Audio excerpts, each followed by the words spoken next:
Amén. Dios lo bendiga a cada uno de ustedes, hermanos. Le damos gracias a Dios porque nos ha permitido estar con vida y porque nos ha traído también a su casa, el cual ya es una bendición.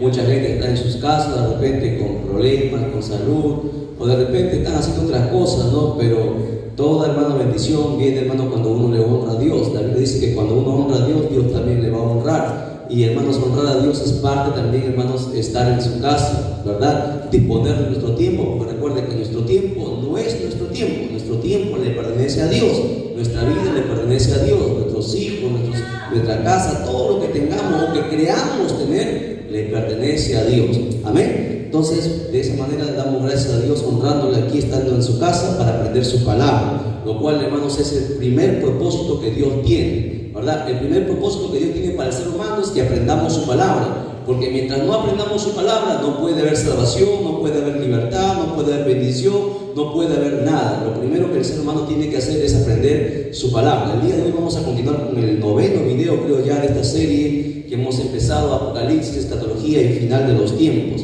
Vamos a entrar, ya hemos visto la historia desde el Génesis, desde cuando fue creado los cielos y la tierra, el primer cielo y la primera tierra, hasta el final de los tiempos. Hemos visto un resumen completo de toda la escritura. Y el día de hoy ya vamos a empezar a centrarnos en lo que es Apocalipsis. Amén.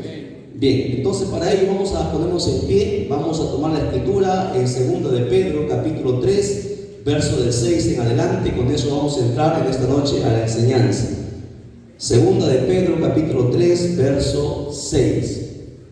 Espero que no se vaya a dormir. El que tiene sueño se va al costadito, se lava la cara y viene nuevamente. Lo importante es aprender, ¿verdad? No hay que darle cabida al sueño. Yo sé que están cansados de repente, que han trabajado, no hay muchas cosas que hacer, pero que el Señor nos fortalezca para poder aprender y poder conducir a casa con la bendición, hermanos, de Dios que nos va a dar a través de su palabra.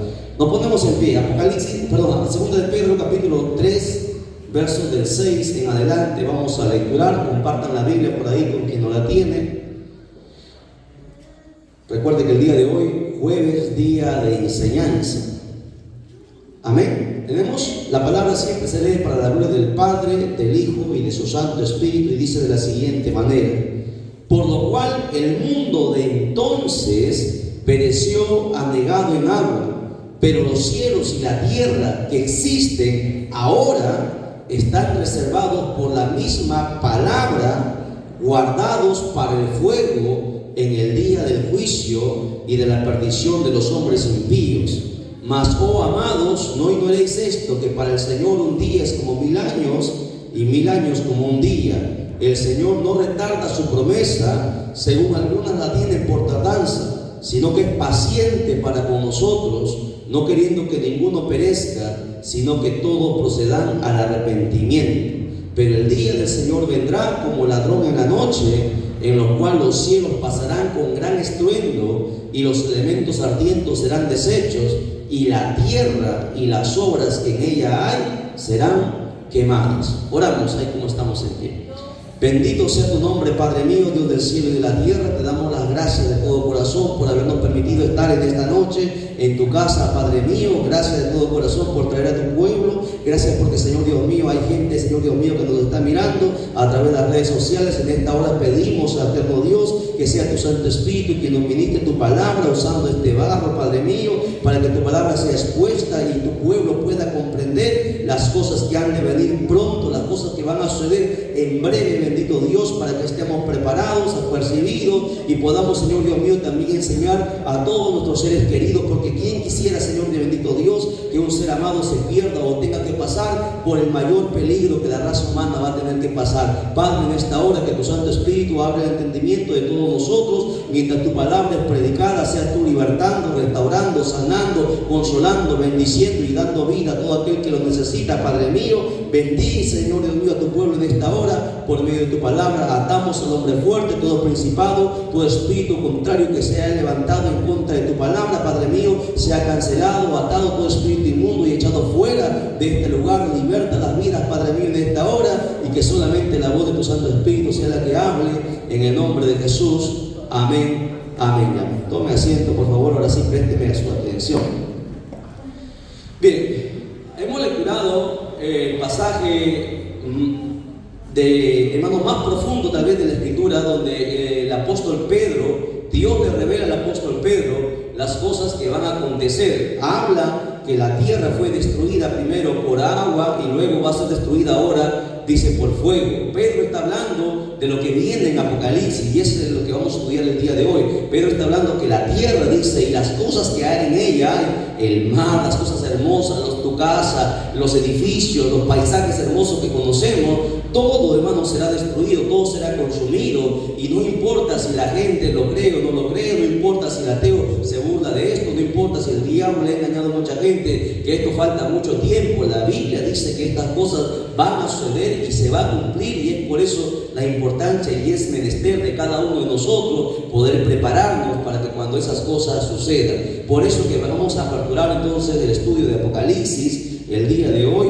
Continuamos con esta serie que hemos empezado. Bien, ahí como ustedes ven Apocalipsis, vamos a entrar el día de hoy al primer capítulo a estudiar ya. Y Apocalipsis es parte de lo que es escatología. Si alguien no sabe lo que es escatología es el estudio sistemático de los eventos futuros. Repito, escatología, cuando usted escuche la palabra escatología, todo cristiano debería saber escatología. ¿Qué es la escatología? Es el estudio sistemático de los eventos futuros. Nosotros sabemos las cosas que van a pasar. La NASA, la NSA, los organismos mundiales que, hermanos, que están mirando al cielo, también saben solamente algunas partes de las cosas que van a pasar. Por ejemplo, estos organismos saben perfectamente que viene un asteroide a la Tierra, que la Tierra va a ser impactada y va a causar un colapso mundial como en la época de los dinosaurios. Lo saben. Y es por eso que están buscando vivir en la Luna, vivir en Marte, están construyendo búnkers para poder esconderse de las cosas que van a venir. Ellos saben solamente algunas cosas, mientras la gente afuera sigue preocupada por tener dinero, por tener fortuna, por tener poder, por controlar muchas cosas.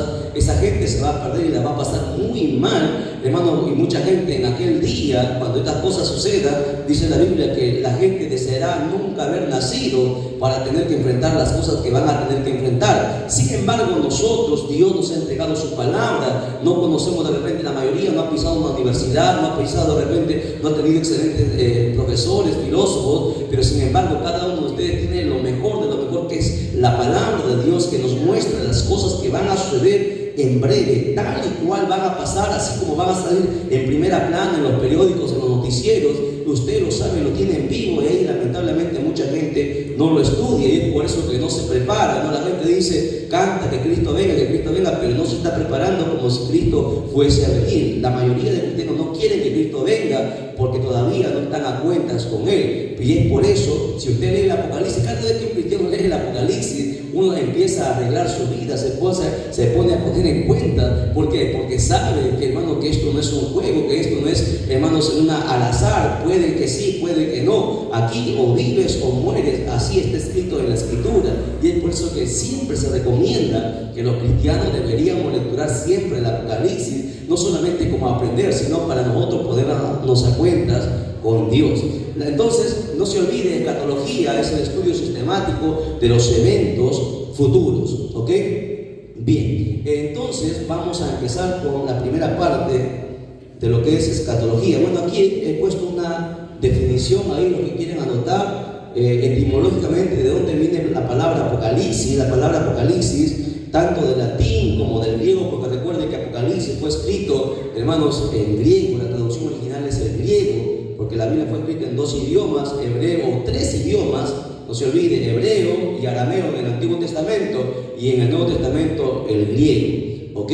Entonces la palabra Apocalipsis significa revelación o quitar el velo. ¿Por qué? Porque hasta en la época del apóstol Juan, hace 2000 años, nadie sabía las cosas que iban a suceder en el final de los tiempos.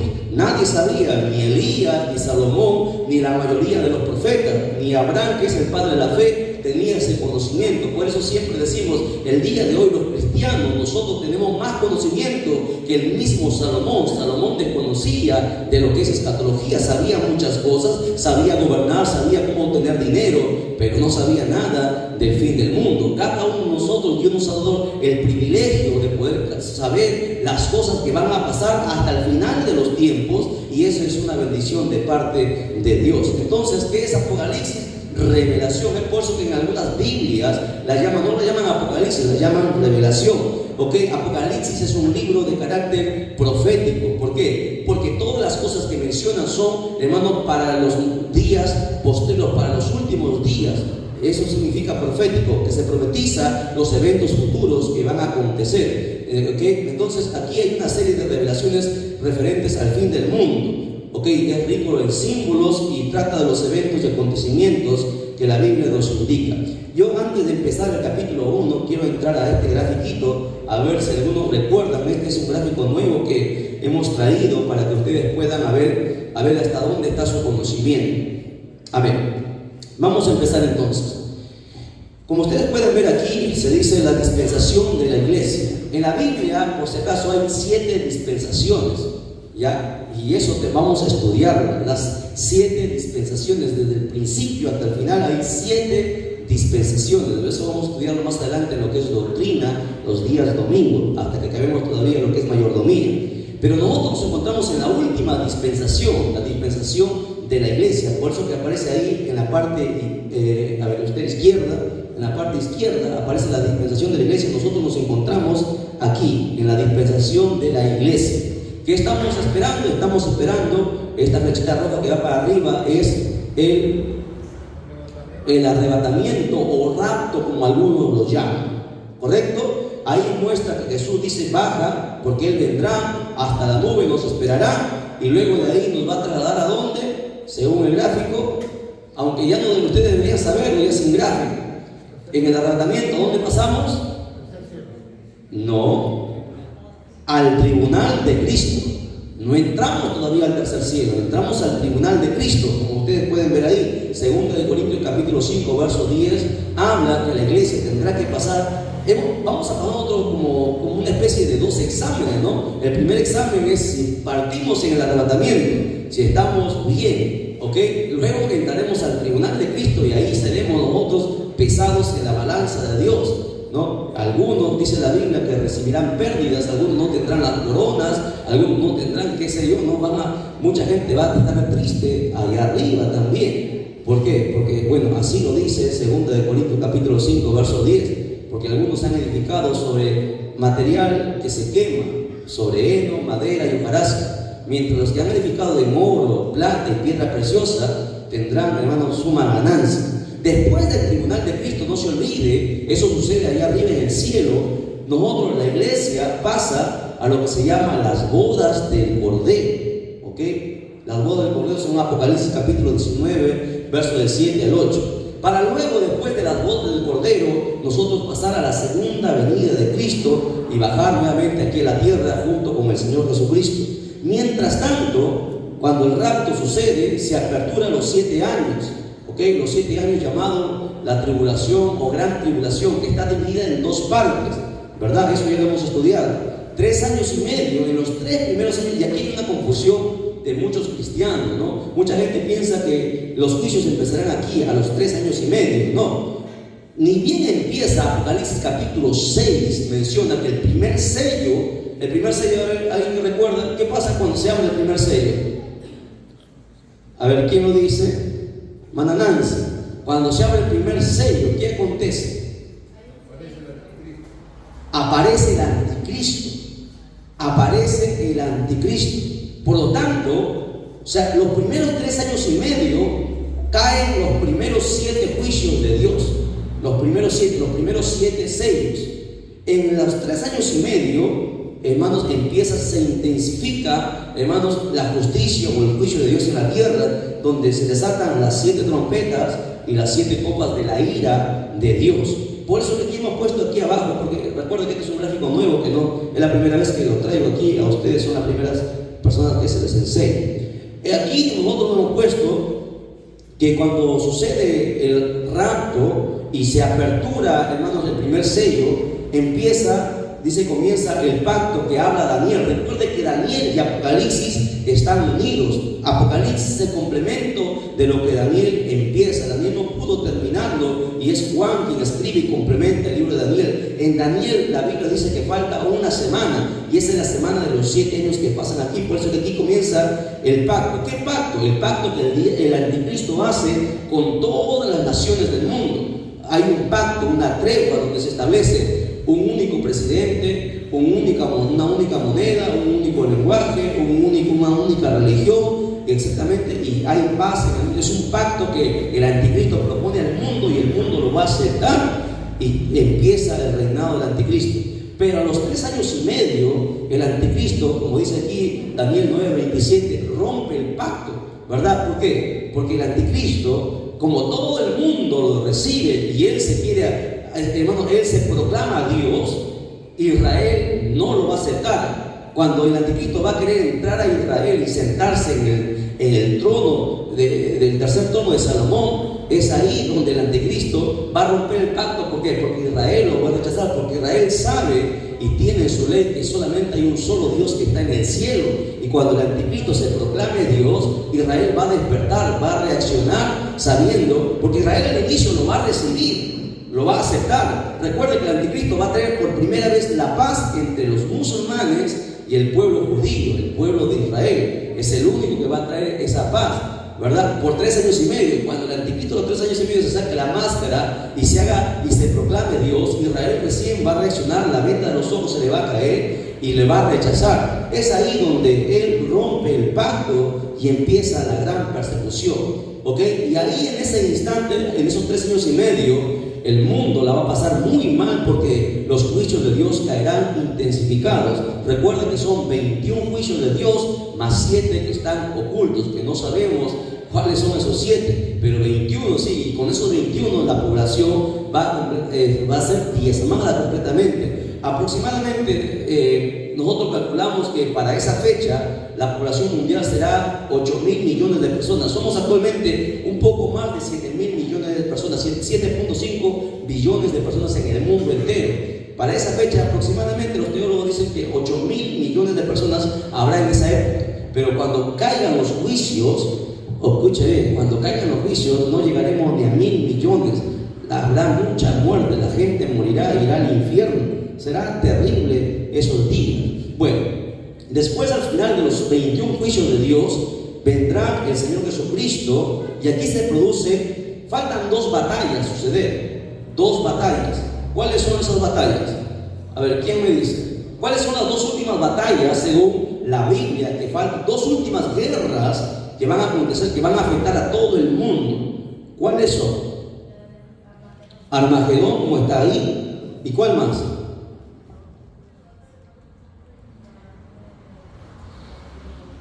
Avanzamos, porque si no nos va a ganar la hora. ¿La batalla de quién le dijo?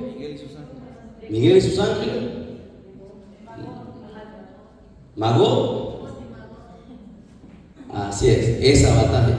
Hay 2 batallas. La batalla del Armagedón, que sucede aquí al final, en la segunda venida. Aquí en esta batalla, recuerden que el anticristo va a juntar a todas las naciones y van a ir a hacer guerra contra Israel. Van a querer desaparecer Israel. Y ahí el Señor Jesucristo vendrá con la iglesia. La otra batalla de Gog y Magog, que dice nuestra hermana Emily, estaba atenta a la enseñanza, sucede después del milenio. Aquí, me faltó aquí una flechita. Aquí viene la otra batalla llamada la última batalla, la batalla de Gog y Magog, donde el diablo sale del abismo y a toda la gente que estaba en el milenio hace que se rebele en contra del Señor, y será la última batalla. Después de eso aparece ya lo que es, hermanos, el juicio del gran trono blanco. Amén. Bien, hasta ahí alguna pregunta. ¿Alguna pregunta? Jairo, trae una silla porque me cansé de tapar. A ver, ¿alguna pregunta hasta ahí alguien? ¿Nadie? ¿No hay preguntas? Yo pregunto entonces. Nadie quiere preguntar. ¿Por qué tienen miedo a preguntar? Si se equivocan, pues. Bien, pero hasta ahí creo que ya está clarito, ¿verdad? Ahí creo que no va a haber ningún problema. Bien, pasamos entonces ahora sí a estudiar lo que es Apocalipsis. Es más, voy a poner otro gráfico más para que lo entiendan de una manera mejor, ¿ya? A ver, miren ese diagrama que hemos elaborado de lo que es Apocalipsis. Apocalipsis lo hemos dividido en 3 partes para poder estudiar nosotros, ¿ok? Nosotros nos encontramos aproximadamente ¿en qué parte de Apocalipsis? Pregunta, ¿ya? ¿Apocalipsis ya empezó? ¿Todavía no empieza? ¿Qué creen ustedes? Ya empezó, dice. Y si ya empezó, ¿dónde nos encontramos? En el mensaje, muy bien, César dice el mensaje de la Odisea, César se acuerda, ¿verdad? Y el mensaje de las iglesias se encuentra en qué capítulo de Apocalipsis. En Apocalipsis capítulo 3, el último mensaje de la última iglesia, que somos nosotros, nuestra época actual, ¿verdad? Por lo tanto, nos encontramos en Apocalipsis capítulo 3, ¿ok? Lo que está sellado para los pastores que nos están mirando y algunos maestros también, porque mucha gente dice que Apocalipsis es un libro sellado. Claro, Apocalipsis es un libro sellado, pero a partir del capítulo 6, donde empieza el juicio de la gran tribulación, para adelante. Pero nosotros nos encontramos actualmente en Apocalipsis capítulo 3, en la época de las iglesias. Apocalipsis capítulo 3 es el mensaje de la última iglesia, la iglesia de la Odisea. Vamos a mostrar al final un gráfico del periodo de cada una de las 7 iglesias, de qué periodo, a qué fecha son este mensaje. Entonces, nosotros nos encontramos aquí, la época actual, nos encontramos aquí en esta última iglesia llamada la iglesia de la Odisea. Luego viene, como ustedes ven ahí, el rapto. El rapto se menciona en Apocalipsis capítulo 4, ¿verdad? Cuando el Señor le dice a Juan, sube acá, ¿no? Y Juan sube al cielo y ve las cosas que Dios le muestra. Entonces, el Apocalipsis capítulo 4 y el capítulo 4 es el rapto. El capítulo 5 de Apocalipsis es las cosas que veremos en el cielo. Y Apocalipsis capítulo 6 es donde empieza el juicio, la gran tribulación, ¿ok? Entonces, por eso nosotros lo hemos dividido en esas 3 partes, ¿ok? Hasta ahí estamos, no se olviden. Aquí está en las primeras 3 años y medio, los 7 sellos, y luego en los otros 3 años y medio, las 7 trompetas y las 7 copas. Luego viene la segunda venida, luego viene el milenio, el juicio del trono blanco, cielo nuevo y tierra nueva. Eso también para reforzar lo que hemos aprendido en las 7, 8 lecciones que hemos visto ya anteriormente a esto. Bien, ahora sí, abran su Biblia de Apocalipsis capítulo 1, todos con su Biblia. Vamos a empezar Apocalipsis. Apocalipsis 1:1. ¿Estamos? Dice, la revelación de Jesucristo. Escuche bien, esta fue la revelación no del apóstol Juan. Esta no fue la revelación del Papa. Esta no es la revelación de un pastor. Esta es la revelación del mismo Señor. Dice la revelación de Jesucristo. O sea que Apocalipsis le pertenece al Señor. Y si el Señor lo ha dicho, va a pasar, porque Dios no es hombre para que mienta, ni hijo de hombre para que se arrepienta. Aunque la gente se prepare o no se prepare, esto va a acontecer. Aunque la gente lo crea o no lo crea, esto va a acontecer, porque la boca del Señor lo ha hablado. Por eso dice la revelación de Jesucristo. Nadie sabía hasta ese entonces, escuche bien, el primer personaje que sabe de las cosas que van a pasar al final de los tiempos es el apóstol Juan. No lo supo ni Abraham, ni Noé, no lo supo ni Elías, ni Isaías, no lo supo ni Salomón, ni David. El apóstol, hubo alguien que estuvo ahí estando raspando para ver las cosas que iban a acontecer, pero no las supo. Solamente vio las cosas en el cielo. Se llama el apóstol Pablo. Recuerden que el apóstol Pablo, antes que Juan fuese arrebatado, el apóstol Pablo dijo, conozco a un hombre que no sé si en el cuerpo o fuera del cuerpo, fue arrebatado hasta el tercer cielo, donde vio, dice, cosas inefables que no le ha sido permitida, dice, hablar. O sea, Dios a Pablo, cuando Pablo fue arrebatado al tercer cielo, y Pablo vio todas las maravillas, vio a Abraham, vio a Noé, vio todas las maravillas del cielo, Dios le prohibió a Pablo hablar. Por eso Pablo dice, me fue prohibido hablar, porque no le competía a él. Ese era el trabajo del apóstol Juan. Entonces, Pablo vio las cosas en el cielo, pero no vio las cosas que iban a suceder en el final de los tiempos. Eso lo vio el apóstol Juan, ¿ok? Vamos a ver. Dice que Dios le dio, porque fue Dios. Recuerde que fue Dios, no fue Juan quien escribió, fue Dios quien le entregó. Juan no se imaginó, Juan no soñó, sino que Juan lo vio. Dios le mostró todas las cosas que iban a pasar. Dice ahí, ¿cómo? Para manifestar a sus siervos. ¿Para quién es este mensaje? Para sus siervos. ¿Por qué para sus siervos? Porque la gente del mundo no lo va a creer, pues. La gente del mundo se va a reír. La gente del mundo para ellos el Apocalipsis es un chiste, es una fábula, es un cuento. ¿Por qué cree que una vez Jesús dijo, no deis vuestras perlas a los cerdos? una palabra ofensiva, ¿verdad? ¿Está escrito David? No está escrito eso en la Biblia. ¿Quién habló? Jesús, ¿verdad? Es que hay gente que, hermanos, tú le hablas de Biblia, se van a burlar. Por eso que dice que la revelación de Apocalipsis fue para nosotros, fue para la iglesia, no fue para el mundo. Cuando nosotros lo entendamos, una vez que lo entendamos, recién podríamos enseñar al mundo. ¿Lo entienden? Pero la revelación fue para nosotros, que creemos, que sabemos que Dios no está jugando, que esto es algo real. ¿Ok? ¿Qué más? Dice, las cosas que deben suceder en un siglo. Pronto, dice, las cosas que van a suceder pronto. Y mucha gente dice, pero qué pronto, han pasado 2000 años y no pasa. No han pasado 2000 años para nosotros, han pasado 2000 años para Dios. ¿Ha pasado cuánto? 2 días, nada más. 2 días ha pasado. Y en el tercer día, Dios la va a ejecutar. Le pregunto, ¿en qué día nosotros estamos? ¿En qué año estamos? Cada día, ¿cuánto es? 1000 años. Entonces, ¿en qué día estamos? No, tan mal. Estamos en el 2024. Si un día es 1000 años, 2 días, ¿cuántos son? 2000 años. Ya pasaron 24 años más, ¿verdad? ¿En qué día estamos?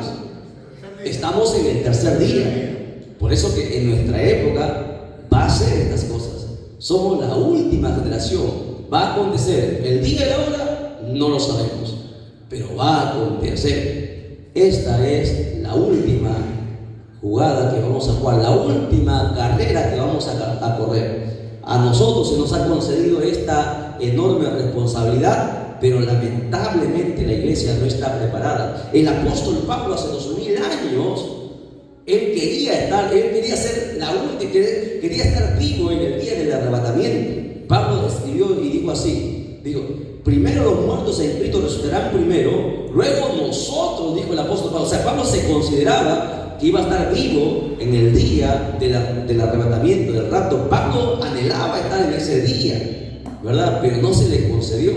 Lamentablemente a nosotros se nos ha concedido, pero la iglesia en este tiempo es una iglesia mundana, es una iglesia carnal, es una iglesia soñolienta, se duerme en los mensajes, no le predica a nadie, no se convierte, no hace nada. ¿Qué arrebatamiento vamos a pasar? No han ganado ninguna alma, no han parido ninguna oveja. ¿Qué arrebatamiento vamos a? Yo no sé cómo la iglesia de este tiempo, y no estoy hablando a la iglesia de Cristo Salvador, estoy hablando, ¿sabe cuántos hermanos nos están mirando en diferentes lugares? Nos han escrito desde Colombia que van a pasar los mensajes por la radio allá. Entonces, la iglesia en general, desde este tiempo, la iglesia está en crisis. Por eso que se cataloga como la iglesia de la Odisea, una iglesia mundana, una iglesia apóstata, una iglesia liberal, una iglesia, hermano, que solamente está en el yo, solamente está pensando en el dinero, está pensando, hermanos, en la carne, está pensando en tantas cosas. No está pensando en el ganar alma, no está pensando en prepararse, en santificarse, en guardarse, en obedecer la palabra y sobre todo en enseñar a otra. No está pensando en eso. No, la iglesia de este tiempo piensa que solamente congregar es suficiente. Y ese día será una terrible sorpresa para mucha gente. Iglesias enteras, como decían los escatólogos, se van a quedar. Iglesias enteras se van a quedar porque van a tener un baldazo de agua fría, porque lamentablemente no hicieron la voluntad del Padre. Jesús en una oportunidad dijo, y el Espíritu Santo está hablando, y eso no estaba en el mensaje, en una oportunidad dijo, ¿quién es mi madre y mis hermanos? Cuando le dijeron al Señor, Señor, tu madre, Jesús estaba predicando la palabra, los discípulos estaban ahí, la gente le rodeaba al Señor, todo el mundo quería escuchar cuando Jesús hablaba, y vinieron María con sus hijos, y le mandaron a llamar al maestro, y le dijeron, maestro, tu madre y tus hermanos te llaman. Jesús les miró, ¿quién es mi madre? ¿Quién es mis hermanos? ¿Qué dijo Jesús? Mi madre y mis hermanos son los que hacen la voluntad de mi Padre. ¿Y cuál es la voluntad del Padre? Hermana Edith, ¿cuál es la voluntad del Padre? Ya todos van a responder, ¿eh? Vamos a preguntarles a todos. Ya va por ahí, casi lo da en el clavo, ¿está bien? ¿Cuál es la voluntad del Padre? Les ayudo. Jesús en una oportunidad dijo, más buscar primeramente y su justicia en la tierra. Y ayer predicamos sobre eso, ¿no? Antes de ayer fue. ¿Qué significa eso? Que se evangelice, ¿verdad? No puede haber el reino de Dios si las almas no se salvan, ¿verdad? La voluntad del Padre es primero que tú te salves y luego que ayudes a salvar a mucha gente, que tú le prediques, que tú le hables, le insistes. Como decía, hermano, la Biblia dice, fuérzalos a entrar. ¿De qué manera nosotros forzamos a entrar? No le obligamos a que se convierta, ¿no? Porque muchas veces le insisten a la gente y la gente a veces se convierte por compromiso, por vergüenza, ¿no? Nosotros no convencemos así a la gente, nosotros convencemos a través del Espíritu Santo. ¿Cómo esforzarlos a entrar? Te metes en oración, te metes en ayuno, te metes en vigilia por la persona que tú quieres que se convierta, por tu familiar, por tu ser querido. Yo le pregunto, la gente dice, yo quiero que mis hijos vayan a la iglesia, quiero que mi madre vaya a la iglesia, quiero que mi esposo vaya a la iglesia. Te pregunto, ¿cuántos ayunos tú has hecho por esa persona? ¿Cuántas vigilias tú has hecho por esa persona? ¿Cuánto te has preparado en la Biblia para hablarle a esa persona? ¿Verdad? Porque no solamente vigilar, ayunar, sino que tú tienes que prepararte en la Escritura, ser ducho en la Escritura, para que cuando tú lances la palabra como espada de dos filos, traspase el corazón, traspase el alma y le llegue al espíritu. Pero muchas veces no estamos preparados para poder lanzar la palabra. Y ese es el problema, ¿verdad? Cuando el Señor está diciendo fuérzalos a entrar, te está diciendo que tú eres responsable de orar, de ayunar, de prepararte, para que primero orar y ayunar, ¿para qué? Para atar a los demonios que tienen atado a esa persona. Porque cuando tú le vas a hablar a una persona, recuerde que la Biblia dice, aunque esto a mucha gente le va a resultar ofensivo, pero así está escrito en la Biblia, ¿verdad? O tenemos al Señor o tenemos demonios. La gente o tiene a Cristo o tiene demonios. Es tan sencillo como así está expresado. La gente que no tiene a Cristo tiene demonios, ¿no? Demonios de ira, de falta de perdón, demonios de lujuria, tantas cosas, demonios, espíritus inmundos dentro de la persona. Y cuando tú le vas a hablar, hermanos, la palabra a esa persona, no te va a oír, o te va a oír de repente por compromiso, pero no va a estar atento. ¿Qué tienes que hacer? Jesús en una oportunidad, y siempre citando la Escritura y el Señor hablando, escuchando siempre lo que dice, en una oportunidad Jesús dijo, cuando alguien quiere entrar a saquear una casa, primero ¿qué tiene que hacer? Atar al hombre fuerte, ¿cierto? Jesús dijo esa palabra, hay que atar al hombre fuerte, y una vez que tú ates al hombre fuerte, podrás entrar y saquear la casa. Jesús le está hablando primero que tenemos que atar a los demonios que esa persona tiene. ¿Y cómo se ata? Con oración, con ayuno, con vigilia, ¿verdad? Una vez que están atados, ya no pueden ellos operar en el alma de esa persona, entonces su alma está libre para poder escuchar. Entonces tú te preparas con la palabra y metes la espada, como decía, ¿no? Hasta el corazón, la palabra. Pero la verdad que los cristianos de este tiempo no hacen eso. Y ese es el gran problema. Y un día Dios nos va a demandar por todas esas cosas. ¿Ok? A su nombre. A su nombre. ¿Por qué vienen asustados? Es que así es, pues. Así es una gran verdad que muchas veces los pastores no le dicen porque la gente a veces se ofenda. Y es preferible que la gente se ofenda a que luego pase una eternidad en el lago de fuego. Es preferible que se moleste contigo a que tú nunca le digas la verdad. Porque un día el Señor dice, si yo le dijera al impío que morirá por su pecado y tú no le amonestares, el impío morirá por su pecado, pero la sangre le mandaré de tu mano. ¿Lo entiendes? Somos responsables. Aquí es que no, yo no tengo cargo en la iglesia, no, yo solamente congrego. Aquí no. O te metes a la batalla y peleas, o lamentablemente no vas a subir. Amén. Así de sencillo. Por eso que Dios está concediendo días de gracia, porque la mayoría de cristianos no están preparados para todo esto. Entonces, las cosas que deben suceder pronto. ¿Cuándo? No sabemos. Vivimos esta fecha porque estamos en el tercer día. En el tercer día, ¿ok? Ya no estamos en el segundo día. El segundo día era hasta los 2000. Estamos en el tercer día. Dice, y la declaró enviándola por medio de su ángel a su siervo Juan. ¿Quién es el que le reveló el mensaje a Juan? ¿Un ángel? Jesucristo. Para su información, aprenda. Muchas veces a Jesús o al Señor se muestra en la Biblia como el ángel del Señor, porque aquí está diciendo, le envió por medio de su ángel, pero el que lo trajo la revelación fue Jesús. Es que a Jesús se le dice muchas veces como el ángel de Jehová. Jesús aparece en el Antiguo Testamento muchas veces como el ángel de Jehová. Jesús ha aparecido muchas veces en la Biblia, ¿verdad? Desde el Antiguo Testamento ha aparecido. A ver, hermana Evelina, ¿Te acuerdas? En el Antiguo Testamento, al menos 3 menciones, ¿ya? ¿Te acuerdas dónde, en qué oportunidad apareció Jesús en el Antiguo Testamento? Mientras estaba pensando, nuestra hermana Ivonne, espera, el varón de primero la dama, nuestra hermana Ivonne, también está pensando, nuestra hermana Iraida, Abraham, muy bien, ahí va una vez, se le apareció a Abraham. No fue Dios, fue Jesucristo. ¿Por qué no fue Dios? Porque Dios es espíritu. Pero Jesús, ¿a quién? A Moisés, muy bien, hermana Adriana, está sacando cara por las mujeres de él. A Moisés. ¿Cuándo fue eso, hermana Adriana? ¿Cuándo? ¿En la zarza? No, en la zarza no lo vio. En la zarza le habló, pero no lo vio. No, cuando le entregó los mandamientos no lo vio. ¿Cuándo es que Moisés vio al Señor? No, a ver, David, ¿cuándo Moisés vio al Señor? Ahí está, hermana Adriana, ¿verdad? ¿Se acuerdan cuando Moisés le dijo, Señor, quiero verte? Y el Señor le dice, no me puede ver hombre y seguir vivo, porque todo aquel que me vea morirá. Pero ponte aquí, ponte en la roca, le digo, ponte en la piedra, y tú verás cómo mi presencia, mi gloria pasa. Y dice la Biblia que Moisés vio las espaldas de Dios.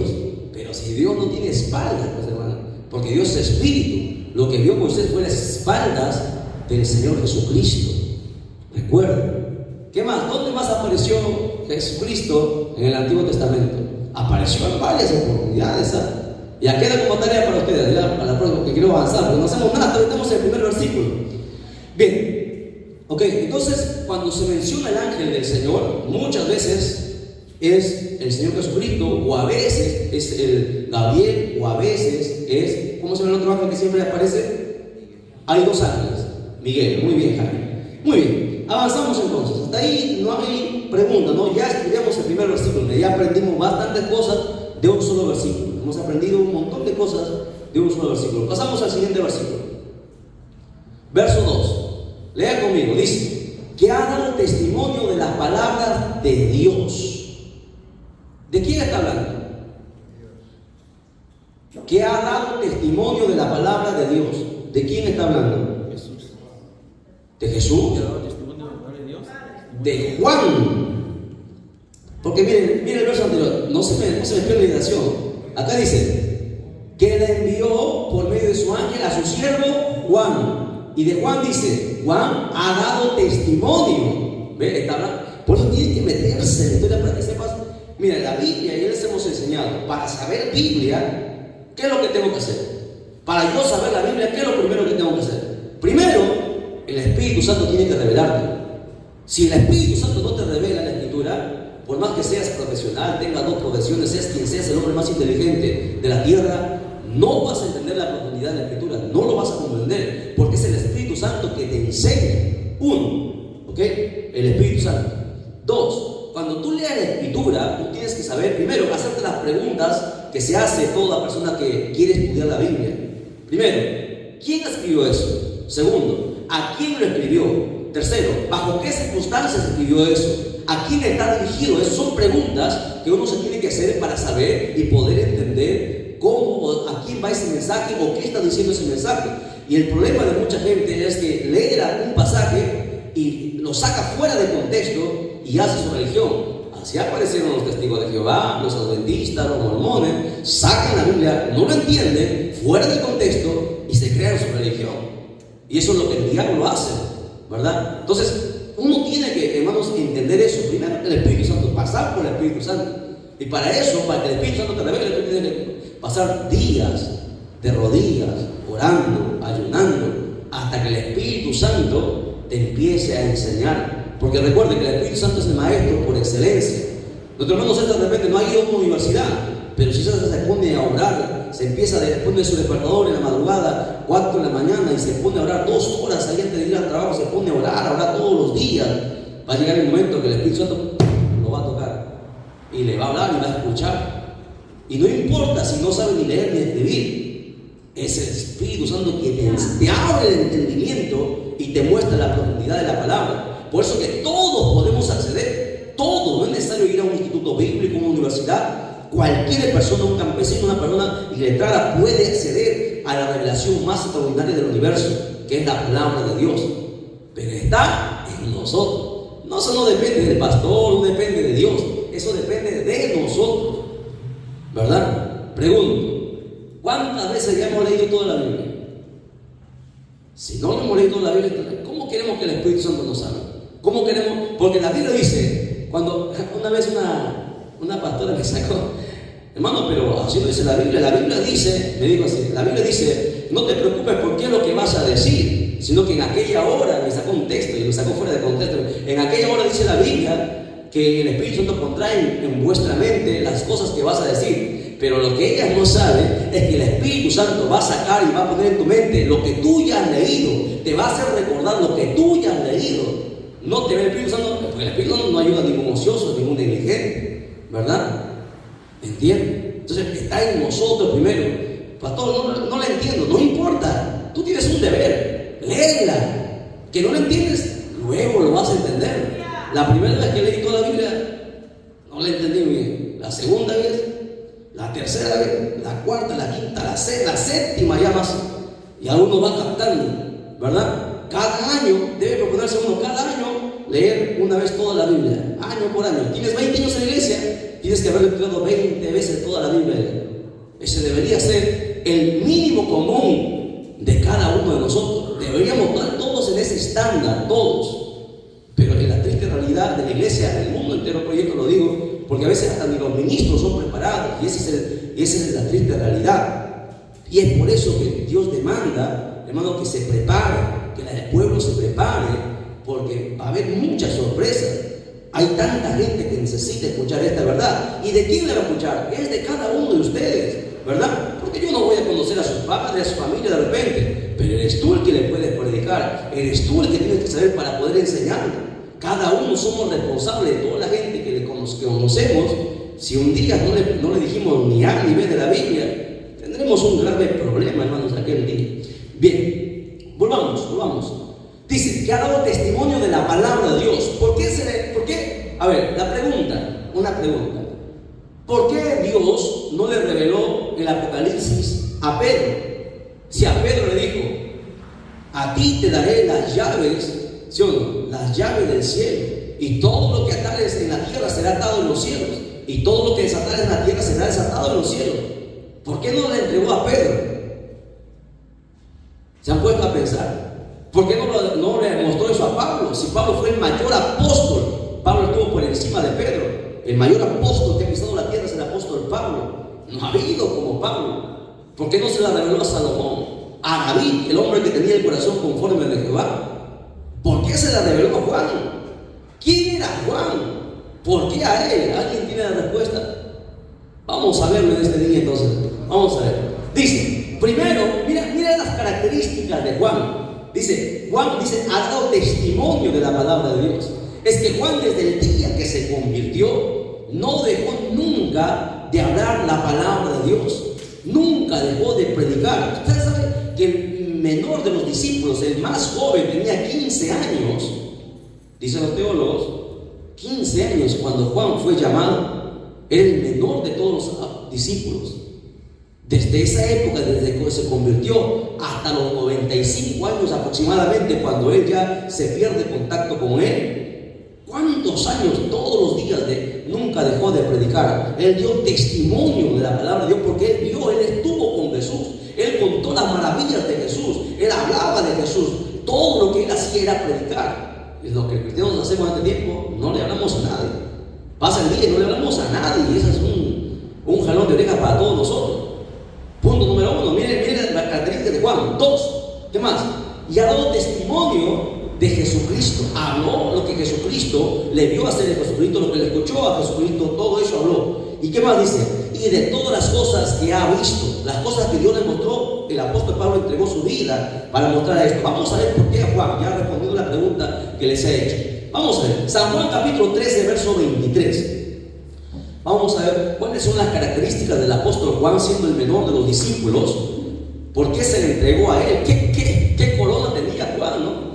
Si Juan era el que menos sabía, el menor de todos.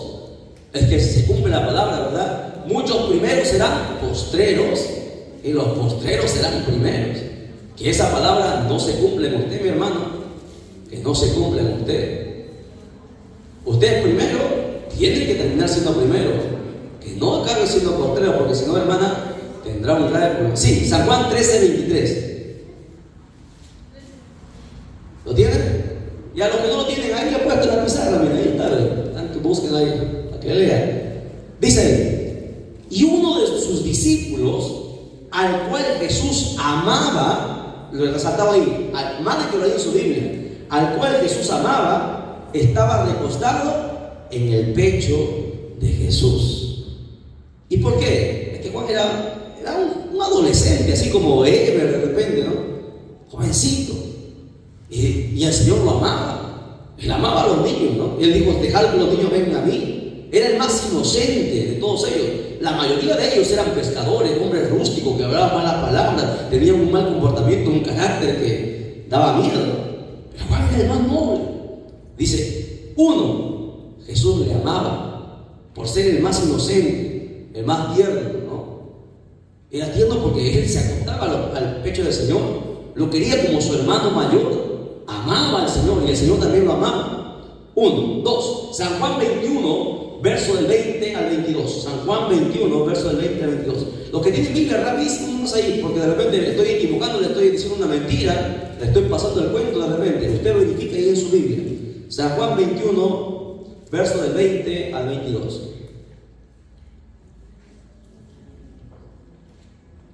¿Lo encontró?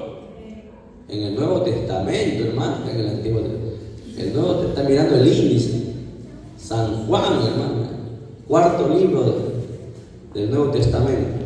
¿Ya? Listo. Dice, entonces Pedro, volviéndose, ve a aquel discípulo al cual Jesús amaba. ¿Quién era ese? Juan, ¿ok? Que lo seguía.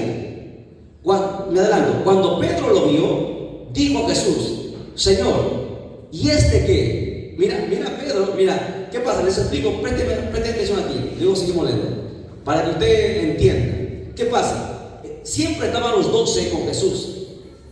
Y Pedro era el más preguntón, el más, usted sabe, si usted ha leído los evangelios, usted va a ver que Pedro era el más aventado, ¿no? Siempre Pedro, el que cortaba las orejas, Pedro era el hombre más rústico. Y Pedro parecía que iba a ser el que iba a quedar después de Jesús. Todos pensaban que Pedro iba a quedar después de Jesús, porque Pedro siempre estaba ahí con Jesús. Pero resulta que este jovencito llamado Juan nunca dejaba al Señor. Y un día Jesús le llama a Pedro y empiezan a hablar. Se apartan de los discípulos, pero el jovencito Juan les empezó a seguir. Y a Pedro le entró como celo, como envidia. Y lo que pasa ahora en este tiempo, ¿no? Celo entre ministros, pastores, entre el ministerio de alabanza, hay celo. No se dice, pero el Espíritu sabe discernir, hermano. Al Espíritu nadie le engaña. Existe celo, ¿no? Envidia. Y eso le pasó a Pedro. Y Pedro era apóstol, imagínense, ¿no? Le empezó a entrar y le dije a Jesús, le dice, ¿dónde me quedé? ¿Y este qué? Le dice al Señor. ¿Y este por qué no sigue? ¿No? Como reclamándole al Señor. Jesús le queda mirando a Pedro y le dice, y Jesús le dijo, si quiero que él quede hasta que yo venga, ¿qué a ti? ¿Qué te importa a ti, Pedro? Tú sígueme, porque Dios es soberano, ¿verdad? Ahora, si ustedes siguen leyendo en casa todo ese pasaje, cuando Jesús menciona estas palabras, los discípulos le escuchan. Entonces, los discípulos dijeron, Juan no va a morir, Juan va a estar hasta el último, porque el Señor le dijo, él va a quedar hasta que yo venga. Por eso que recuerden que Juan es uno de los candidatos para ser uno de los 2 testigos. No es solamente Elías ni Moisés. Juan es uno de los candidatos, porque aquí el Señor dijo, él va a quedar hasta que yo venga.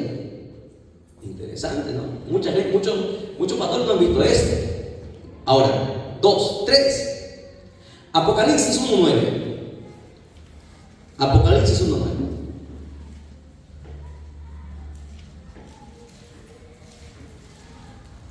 Rápido, que nos va la hora y ya estamos en el segundo versículo. Yo pensé hacer los 19 versículos. No hemos avanzado nada casi.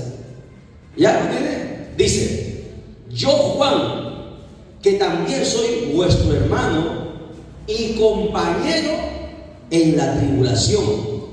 Este Juan del cual nosotros estamos hablando, Juan fue, escucha, aprenda. Ustedes saben que todos los discípulos murieron de una manera fea.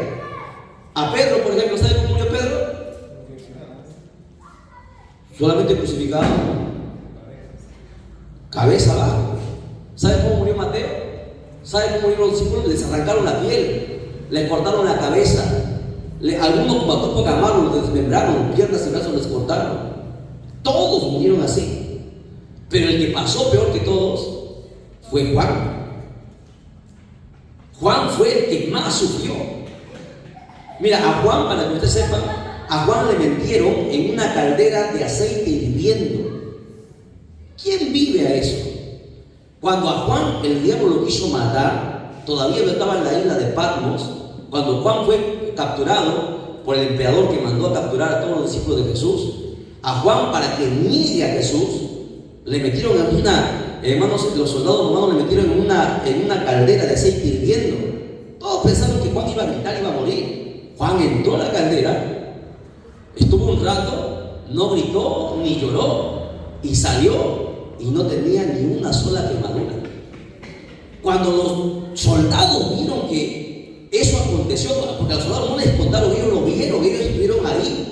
Cuando vieron que Juan no le podían matar, intentaron matarlo así como en la caldera muchas veces, no se puede. ¿Qué hicieron? Lo mandaron a Patmos, al peor lugar del mundo, donde de ahí nadie salía. Por eso que Juan es llevado, trasladado hasta la isla de Patmos a morir siendo anciano, hermano, como esclavo, no teniendo agua, no teniendo comida, maltratado, hacían muchas cosas. Juan pasó una terrible, hermano. Es que el cristianismo es así. En el cristianismo no es color de rosa. En el cristianismo se llora, se sufre, se sangra, se derrama lágrimas. Todo aquel que entienda esto va a poder enfrentar la vida cristiana. Pero aquel que piensa que cuando uno viene a Cristo se cambia todas las cosas y todo es bonito, es una gran mentira. Es una mentira que los evangelistas les han engañado. Porque cuando tú te conviertes a Cristo, ¿qué sucede, David? El diablo te declara la guerra, ¿sí? Recién vas a ver qué es el diablo que existe, que es real. ¿Qué son los demonios? ¿Qué es la brujería? ¿Qué es la hechicería? La gente te va a odiar, te va a maldecir, tus amigos te van a dar la espalda, tu familia te va a dar la espalda, la gente se va a burlar de ti. Cuando uno viene a Cristo, el mundo entero, porque el mundo, hermano, no tiene nada que ver con Dios, el mundo entero te va a dar la espalda, y mucha gente no está preparada para eso, por eso que no quiere este camino. Pero es el único camino que lleva al cielo, ¿lo entiende? Jesús dijo en una oportunidad: aquel que quiera venir en pos de mí, niéguese a sí mismo, tome su cruz cada día y síganme. Jesús en otra oportunidad dijo: en el mundo tendréis aflicción. No dijo Jesús: les van a pasar bonito, se van a ganar la lotería, les van a dar una casa de 5 pisos. No dijo eso. Te vas a volver millonario. O así dice en su Biblia. Yo no sé qué Biblia tiene, pero en mi Biblia no dice así. El camino cristiano es el camino que vas a sufrir. Te van a dar la espalda, recuerda. Te van a dejar solo. Pero si tú realmente has nacido de nuevo, si Dios te ha llamado, aunque el diablo grite lo que grite, aunque el mundo te dé la espalda, serás de Cristo, porque Dios te ha llamado. La prueba que Dios te llamó es que vas a resistir hasta el final. Si te aparta, es que Dios no te ha llamado. ¿Lo entienden? Por eso que dice ahí, dice: yo, vuestro hermano Juan, compañero en la tribulación. Juan pasó el martirio, supo en su propia carne. El apóstol Pablo, ¿usted cree que el apóstol Pablo lo pasó bonito? A Pablo no le reventaron la espalda así como Jesús, no le mataron a la cárcel, no pasó naufragio, no le mordió la serpiente, le inyectaron veneno, no le castigaron. ¿Cuántos azotes? ¿Se acuerdan cuántos azotes, hermano Jairo? ¿Se acuerdan cuántos azotes le dieron a Pablo? Le murieron a Pablo y así le metieron a la cárcel después. ¿Se acuerdan? Es que la vida cristiana se sufre. Pero recuerden que valdrá la pena cada lágrima, cada sudor, cada esfuerzo. Valdrá la pena en aquel día. Valdrá la pena. Porque tu vida aquí de 50, 70, 80 años que dices que vas a disfrutar, comparada con la eternidad, no es nada. A su nombre. A su nombre. ¿Cómo es, hermano? Gracias, claro. Bien, sigamos, dice. Y en el reino y en la paciencia de Jesucristo. Hay que tener bastante paciencia para ser hermanos de Cristo, porque a veces nos van a sacar carnas verdes. Dice que estaba en la isla que se llamaba Patmos. ¿Por qué estaba en esa isla? Por la palabra de Dios y por el testimonio de Jesucristo. O sea, él fue ahí porque predicaba, pueblo. Aprenda algo, otra cosa más que tiene que aprender. Cuando tú no le des amenaza al diablo, el diablo ni se va a molestar por ti. El diablo dice: anda a la iglesia, canta si quieres, derrama lágrimas, pero mientras no me seas una amenaza para mí, mientras no me arrebates las almas, todo tranquilo contigo. Pero arrebátame las almas para que veas cómo te destrozo, te hago la guerra. Cuando tú haces algo por el evangelio, por el reino de Dios, el diablo va a hacer todo para tirarte para atrás. A Juan le mandaron a esa isla por predicar. Todo aquel que lanza la palabra siempre va a ser perseguido. Entiendan, el diablo, los demonios, los brujos, la gente que tiene envidia, los enemigos siempre van a atacar. ¿Por qué? Porque lanzan la palabra y al diablo es lo que más, hermano, le incomoda al diablo, arrebatarle algo que lo tiene en sus manos, ¿no? A él no le preocupa que tú vayas a la iglesia, ¿no? Que tú des tu ofrenda, que des tu dinero, no le interesa. Pero hasta que tú no entiendas qué es ganar una alma, no sabrás qué es realmente pelear con el diablo. ¿Entiendes? Cuando tú le arrebatas un alma al diablo, prepárate, porque el diablo no va a parar, te va a marcar, te va a poner ahí en la lista de los más buscados en el infierno. Tu nombre ahí se busca, hermano Iraida, la más buscada. ¿Me entiendes? Así es. Pero mientras no ganas ningún alma, el diablo sabe que le vas a perder, al final igual te van a prender fuego. El diablo lo sabe, Dios lo sabe. La única forma, la voluntad del Padre, predica el evangelio. Lo único. Porque ¿qué le vas a prestar a Dios? ¿Qué le vas a prestar? ¿Tus diezmos? ¿La iglesia grande que has construido? ¿Las buenas obras que has hecho? A Dios le vas a prestar almas. Las almas que has ganado. No hay otra cosa que vas a recibir Él. Las almas. Tus lágrimas, tu sufrimiento, tu sudor. Eso recibirá el Señor. Entonces vaya viendo las características de Juan. ¿Por qué se le entregó a él? ¿Qué va a alegar Pedro? Nadie tenía que alegar. Juan pasó lo que nadie pasó. Es más, un capítulo más. San Juan capítulo 19, verso 26 al 27. San Juan 19, pone que nos ganó la obra, hermanos. San Juan 19, verso 26. Tenemos que dedicar, creo que hermana Débora, ¿no? Vamos a dedicar los instrumentos que han comprado nuestras hermanas damas. Bien, dice San Juan 19, verso 26. Cuando vio Jesús a su madre, Jesús estaba en la cruz ya crucificado, estaba agonizando. Dice, cuando vio Jesús a su madre y al discípulo a quien él amaba, ya sabe quién es el discípulo que él amaba, Juan. ¿Qué más? Que estaba presente. Estaba presente. ¿Dónde estaba Pedro? ¿Dónde estaba Mateo? ¿Dónde estaban los demás? Los que se supone que deberían ser el ejemplo. ¿Estaban dónde, David? Escondidos, con miedo. ¿Pero dónde estaba Juan? Juan estaba ahí. Los soldados estaban ahí, Juan estaba ahí. Juan sabía que lo podían tomar y matar, pero él estaba ahí. Por eso que a Juan se le entregó la revelación más grande de la historia humana. Porque el que siempre está, Dios le va a honrar. Aprenda, Dios honra al que le honra. Cada culto que viene, cada ayuno, cada vigilia, cada esfuerzo que usted haga, va a valer la pena. Dios te va a honrar. En el momento que el diablo te quiera destruir, Dios va a estar ahí. Juan estuvo ahí, estuvo en donde nadie quiso estar. Y Jesús lo vio, dice, cuando vio al que estaba presente, dijo a su madre: mujer, he ahí a tu hijo. Después le dijo a su discípulo, a Juan: he ahí a tu madre. Le entregó, mira, le honró a Juan, le entregó una madre. Juan no tenía madre, le entregó a su madre, como diciéndole: cuídala. La honra más grande que le dio al menor de todos ellos, porque Juan estaba ahí. Juan no solamente, ¿qué dijo Simón? No? Señor, mi vida daré por ti. Yo te voy a seguir hasta la muerte. Y lo negó 3 veces.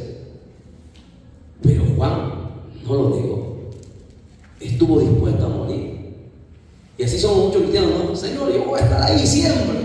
Te prometo, voy a serte fiel, voy a estar en todos los ayunos, voy a estar en todos los cultos, voy a estar en toda la vigilia. Porque así dijimos cuando nos convertimos todos.